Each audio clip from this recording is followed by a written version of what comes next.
नमस्कार, मी कीर्ती गायकवाड। स्वागत आहे आपलं आय न्यूज 28 मध्ये। चला तर मग जाणून घेऊयात महाराष्ट्रातल्या ताज्या घडामोडी।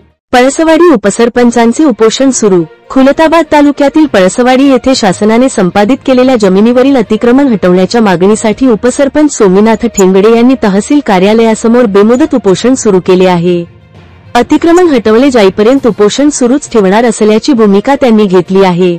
ठेंगडे यांनी तहसीलदार स्वरूप कंकाळ यांना दिलेल्या निवेदनात म्हटले आहे की पळसवाडी गट क्रमांक 189 मधील जमीन 1972 साली घरकुल योजनेसाठी संपादित करण्यात आली होती। या गटात 172 कुटुंबे राहतात। शाळा, दवाखाना, समाजमंदिर आणि शासनाच्या अनेक योजना 1980 पासून येथे राबविल्या जात आहेत। ग्रामपंचायतीकडे 1971-72 मधील ग्रामसभेची सनद आहे। 14 आणि 15 ऑगस्ट 1972 रोजी ग्रामसभा घेण्यात आली होती।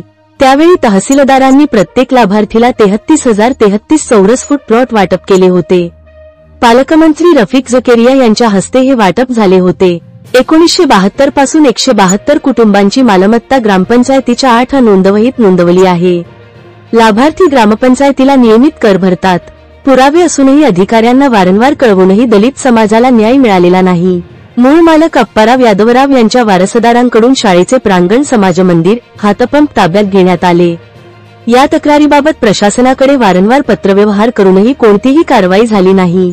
त्यामुळे सोमीनाथ ठेंगडे आणि गावकऱ्यांनी 17-7 फेब्रुवारी 2025 पासून तहसील कार्यालयासमोर उपोषण सुरू केले आहे।